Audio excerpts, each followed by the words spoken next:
Here we are, 60 plus days of, chaos in Portland, and we've had countless nights of federal officers, facing off against these rioters, violence on both sides, it seems like. And it seems to be coming to an end with the federal troops being withdrawn from the area. That doesn't mean the violence will end. It just means the violence between the federal officers and the rioters is going to end because federal officers are leaving. So what exactly is going on? Governor Kate Brown of Oregon said that the teams will begin a withdrawal on Thursday. Federal officers caution that they will only withdraw when they are confident the federal courthouse can be secured. So, federal tactical teams that have clashed with protesters in recent weeks will soon begin leaving under an agreement between the governor and the Department of Homeland Security. The governor's office said the Oregon State Police will provide security for the exterior of the city's federal courthouse, while the usual team of federal officers that protects the courthouse year-round will continue to provide security for the interior of the building. What does that mean? That means that normally there are federal officers in the interior of the federal courthouse and the federal buildings on a regular basis. That's not going to change. That will remain the same. They will still be inside. But what you've seen in all the videos and the people encountering are all these federal officers on the outside of the building protecting the exterior. Those were the ones that were brought in. Those are the ones that are being withdrawn. They are being replaced with Oregon State Police, the governor said. So what that means is that the supposed job of the Oregon State Police will be to, protect the outside of the federal building, and the Department of Homeland Security must believe that's the best option because they're going to remove their troops. As noted, they've said earlier that they are not leaving until, this was Trump, said they are not leaving until that they themselves have secured the city. And that's what the governor appears to be claiming to do here by switching the state police for the federal officers. So again, she confirms it here on the Twitter that the federal government agreed to withdraw federal officers from Portland. So where does that leave us? That leaves us with no more stories of rioters and federal officers, clashing in the streets every night. But that doesn't mean the violence is over. It might not. We will see in the next few nights. Depends on what the police do and what the rioters choose to do. But this whole thing has been absolutely crazy. Definitely violent, but you see different stories of violence from each side. And a lot of times it does seem like both groups tend to exaggerate. I don't know. There's different claims all over the place of people's jaws hanging off, bullets getting down to the bone. And there's violence on both sides, right? It doesn't have to be that one group is completely in the wrong and the other is completely off scot-free. Before we get into reading some of the violence and stuff that happened, you can see videos. There's obvious evidence of rioters hurling explosives, projectiles trying to hurt federal officers, and doing so in some cases. But there's also federal officers who perhaps don't handle the situation the right way and hurt innocent people and protesters in the process while, trying to quell some of the violent rioters. So my best guess would be that there are people in both groups that have, hurt people, whether justly or unjustly. It's probably a mixture. And it's madness. So we get into it. And we'll get into Attorney General William Barr's testimony here in a bit. But he was testifying that, about how the protests had become violent. And New York Times goes on to answer this question of have the protesters used violence against federal officers. They say that the crowds have been largely peaceful and have included high school students, military veterans, off-duty lawyers, and lines of mothers who call themselves Walla moms. Let me stop you right there a second. Just because a crowd has high school students, military vets, off-duty lawyers, and lines of mothers who call themselves Walla moms does not mean it's peaceful and does also not mean it's violent. You are just stating the demographic. That demographic has nothing to do with whether those people are capable or tend to commit violence. We've had lawyers throwing Molotov cocktails at cars and buildings. You've had this wall of moms, which is a group of women in yellow shirts that may or may not be moms, but moms are also certainly capable of violence if they choose to commit violence. Going up and trying to tear down barricades and commit acts of violence doesn't matter. Any single person, any profession or way of life could potentially be committing violence, but they like to use these terms to prove that the group is largely peaceful. Now, give them this, during the daytime, a lot of these, protests are largely peaceful. It's, people out there marching, holding their signs, doing what protesters do.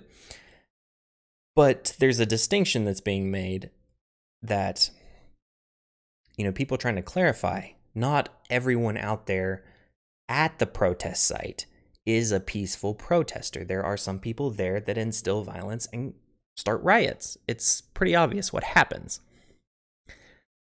So they say Mr. Barr acknowledged in response to questions from representatives that many protesters have remained peaceful.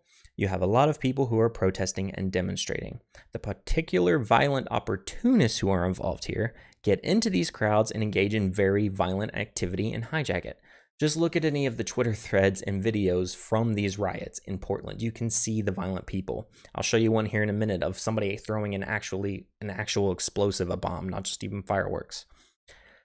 But he emphasized that some protesters have thrown rocks, water bottles, fireworks at federal officers. Others have shown lasers at federal agents. By the way, high-powered lasers that can blind you. And at security cameras around the building in an effort to block their view of the crowd. Several fires have been set near the courthouse, which federal officers said could spread inside the building and harm against agents inside. And again, if you go to one of these Twitter threads, let me just show you real quick. Here is one of the explosives they threw in. And this is just on one guy's Twitter here. And he covers a lot of this stuff, but there's people going in, throwing these explosives, setting fires to parts of the barricades, being extremely violent. So again, it's not just simple throwing like empty water bottles. Sometimes these things are filled with concrete, sometimes, hard substances. It is violent activity. So, Mr. Barr also claimed that protesters had used tasers, pellet guns, and slingshots against the federal officers. Again, not pleasant things to be hit by.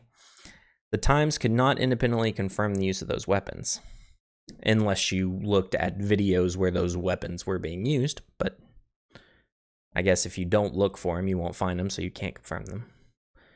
As a federal agent moved beyond the courthouse and into the streets of Portland, which experts said they may not have legal authority to do, agents have also been involved in scuffles with protesters who tried to prevent arrests. Okay, so they get into talking about have any of the federal officers been injured and then any of the protesters been injured. And I'll just give you the rundown here.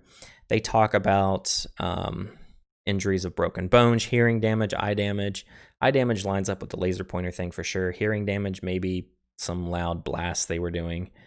There have been, scuffles with officers, so I would expect injured bruises and injured bones and things like that. Some have been burned by the fireworks and the bombs being thrown over.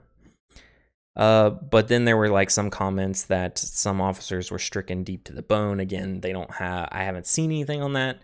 Again, are they exaggerating? I don't know. There are so many different things that have been happening. It's hard to say. They go into, has there been violence against protesters?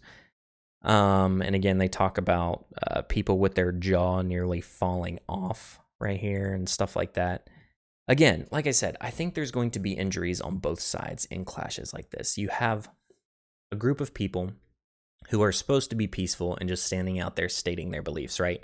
You have signs, you have statements to make, you can yell them as loud as you want, say them as loud as you want. But the issue is some of these people start to tear things down, blow things up, burn things, and cause physical harm and physical disruption. So what does that result in? That results in a physical response from law enforcement. Well, the local law enforcement wasn't doing anything. This was done to a focused and centered kind of around a federal building. So federal officers come in to protect the building and protect people in the area from people being wild and crazy, hurting people. So it's going to result in violent altercations. Is it likely that some of those officers, behaved inappropriately and hurt people that weren't doing anything and also used excessive force in some areas? Potentially, yes. Did all of them? No. Some of it, they're just defending themselves. Same thing with the people in the crowd. Are all the people there violent and, trying to tear down the courthouse and tear down and destroy all the federal property and the officers on the property? No. Some of those people out in those groups probably still are just protesters. But they're going to get caught in that crossfire because you do have violent people there starting stuff. I mean, if it were me, I would think if I was really there trying to protest something and these people were getting violent, I would get a group together and want to stop all the violence from happening so they don't tarnish what I'm there to do. But a lot of these people just kind of ride along with the rioters. It's crazy. So it's like people try to make it a one-sided thing, portraying this group here as a wall of moms in the yellow shirts, students, peaceful.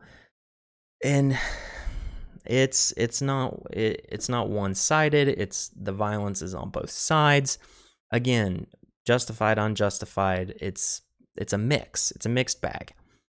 And I hate just seeing these different media groups try to portray all the riots and everything as good.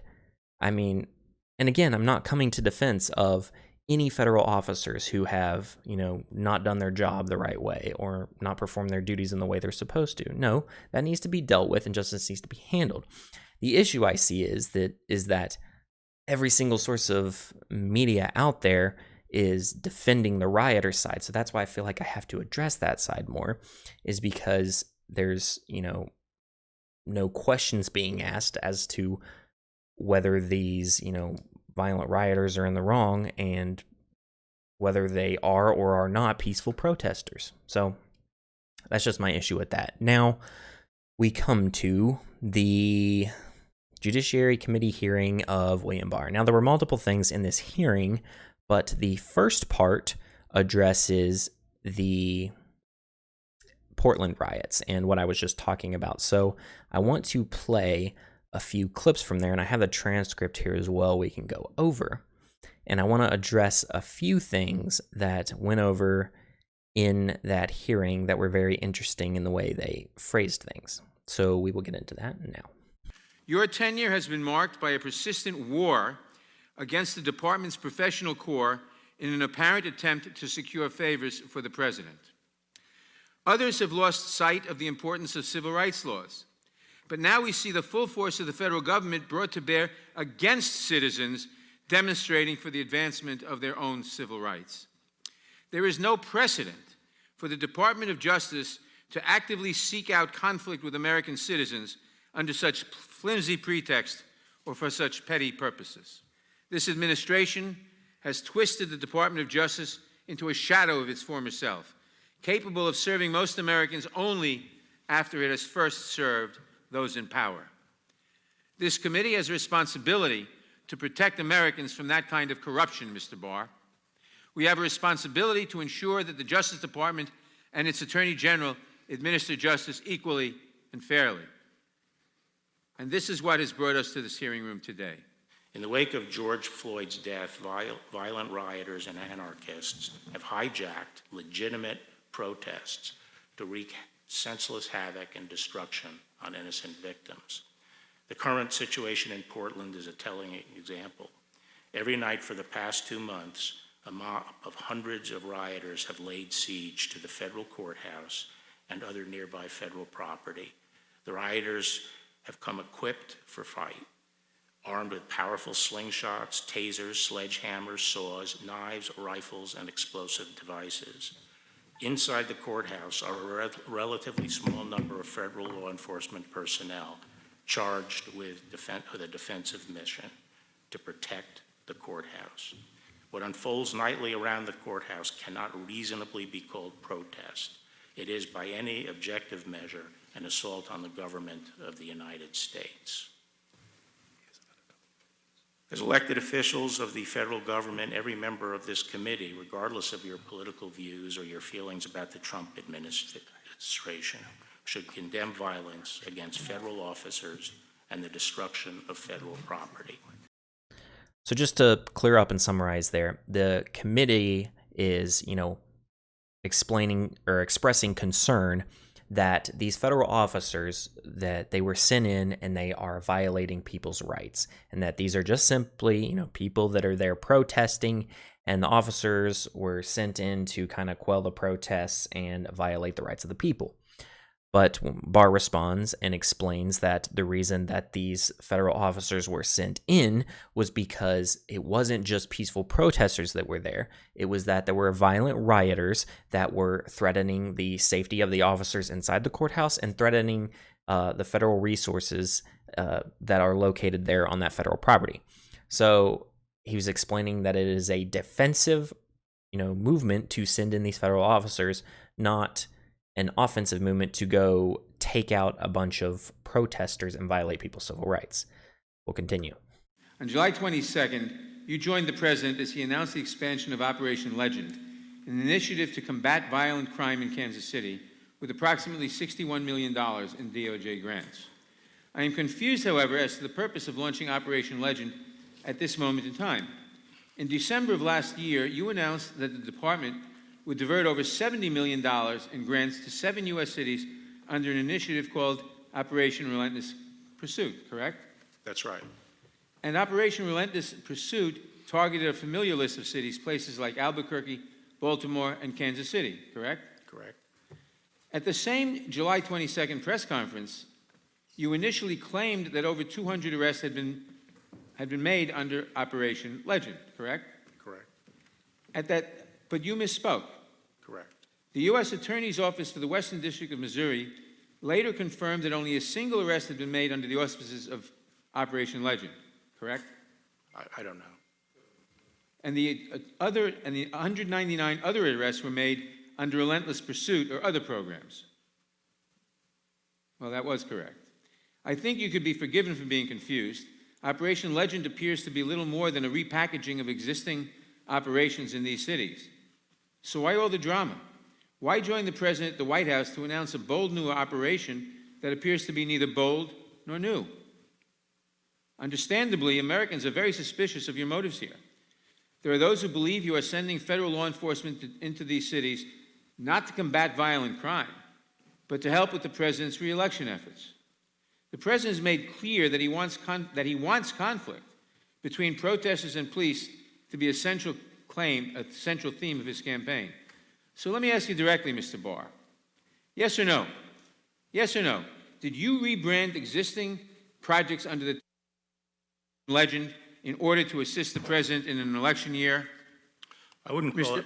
Mr. Attorney General, would you agree with me, at least on principle, that it is improper for the Department of Justice to divert resources and law enforcement personnel in an effort to assist the president's re-election campaign? No, Mr. Chairman, in the fall, we did inaugurate an anti-crime initiative because we were concerned about increasing violent crime in a number of cities, and we called that Relentless Pursuit. Unfortunately, COVID intervened, and our agents who were detailed for these assignments could not perform the operation. So the operation was squelched by COVID.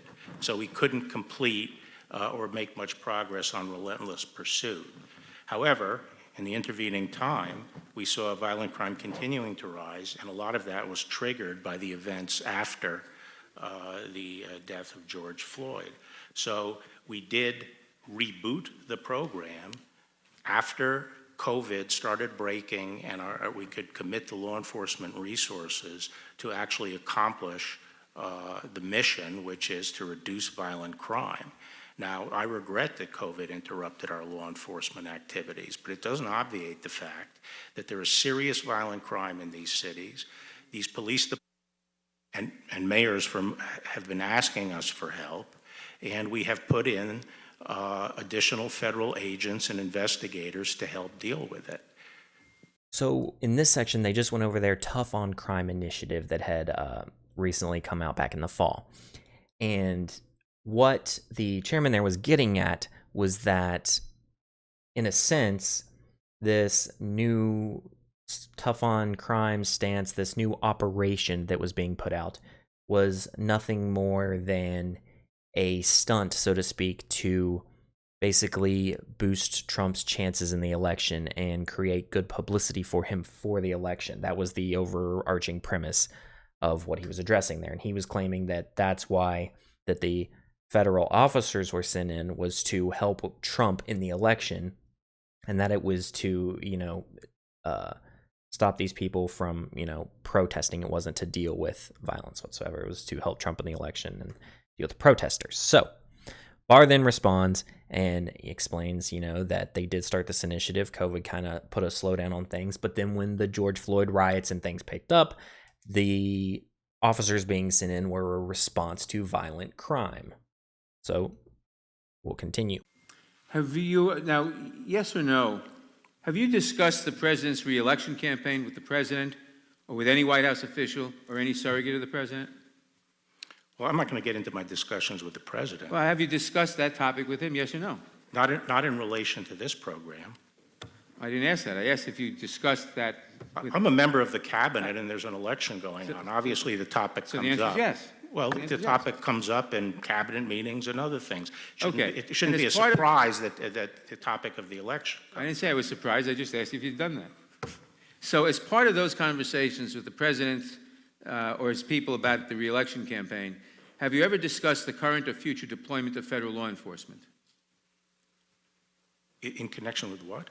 In connection with what you just said, in connection with your discussions with the president or with other people around him of his re-election campaign, have you discussed the current or future deployment of federal law enforcement? Well, as I say, I'm not going to get into my discussions with the president, but I've made it clear that I would like to pick the cities based on law enforcement need and based on neutral criteria. All right, so this is where it starts to get a little bit interesting.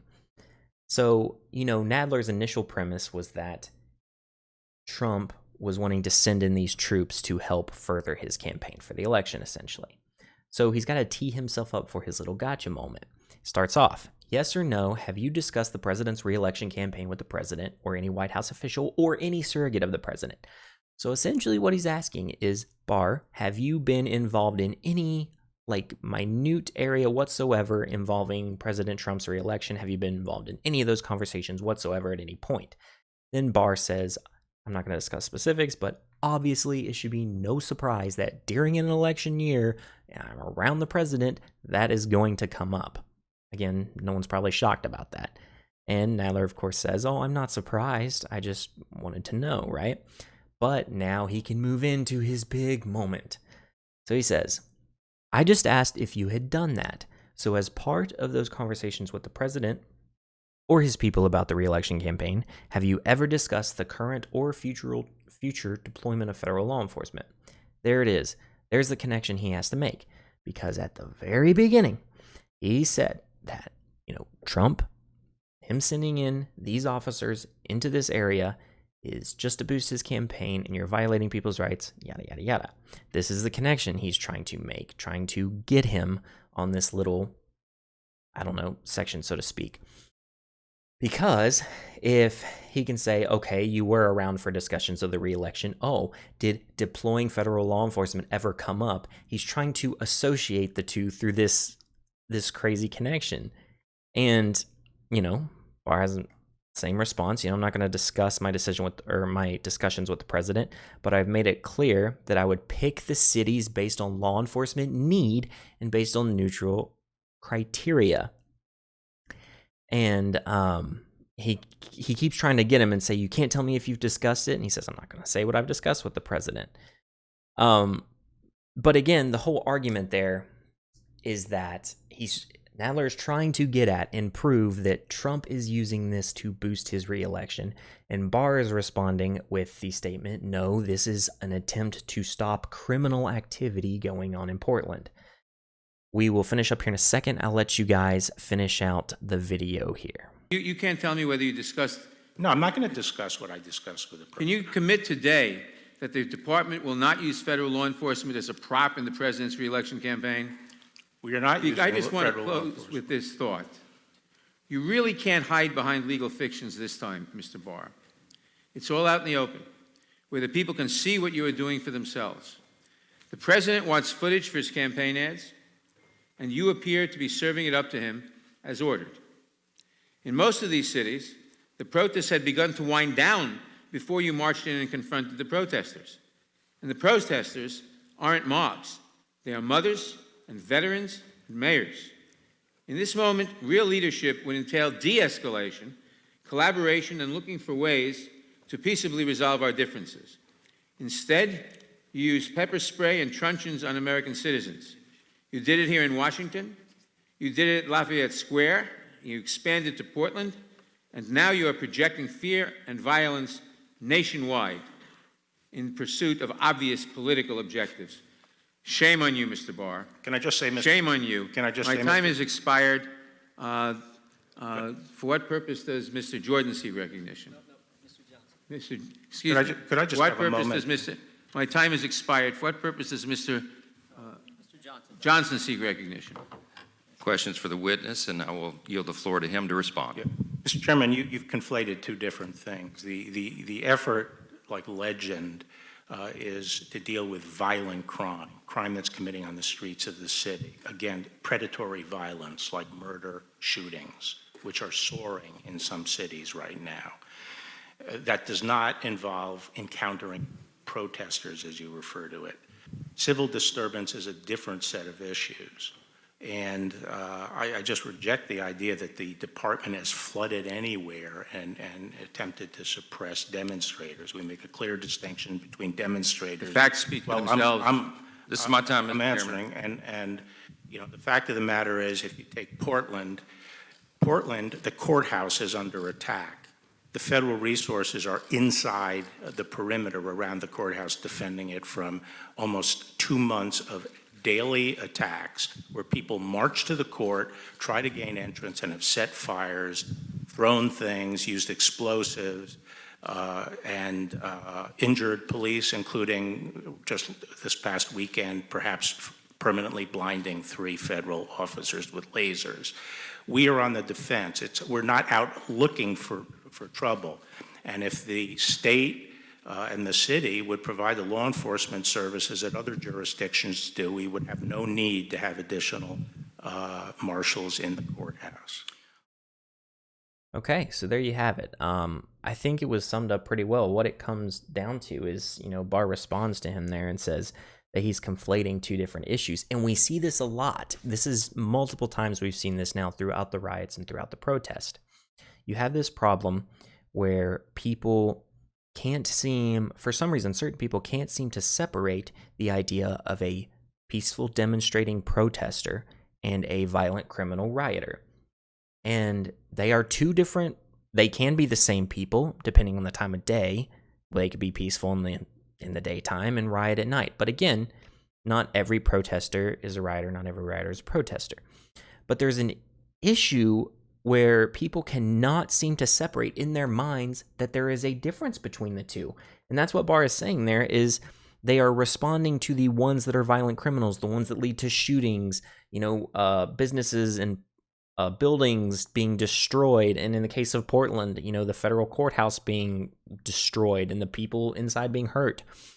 So I don't understand why people have such a hard time drawing this distinction. I don't know if, I'm sure some of them are, bad faith actors and don't really want to acknowledge the distinction due to ulterior motives, but maybe some people, I don't know, can't mentally draw that distinction. To me, it's pretty clear that if you have someone, I don't think anyone has an issue.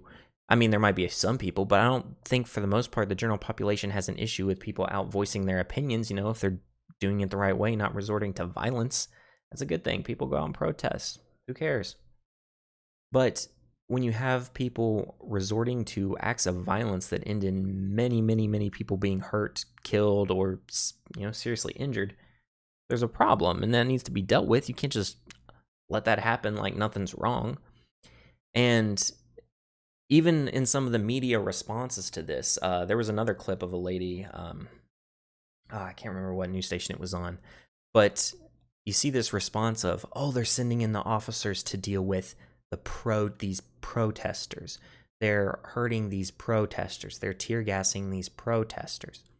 Again, the reason they're responding severely is the severe initial reaction from a lot of these people that are rioting and attacking. Just look at footage from Portland at night. During the day, yeah, there's not really anything going on. But at night, it's freaking crazy. There are absolute insane people on the streets trying to burn the world down, it seems like. So it's just getting out of control that we can't all get together on this idea that, we should deal with criminal activity and handle criminals in a specific way, to protect people in our society from these criminals. And we can't all get together behind that and say, hey, protesting good, rioting bad. It always has to be made about Trump. And hey, I'm not a wild, crazy Trump supporter. Do I think there's plenty of better people that could be president? Absolutely. But I don't have this Trump derangement syndrome where every single thing has to be about him and it's somehow linked into, him being corrupt in some way.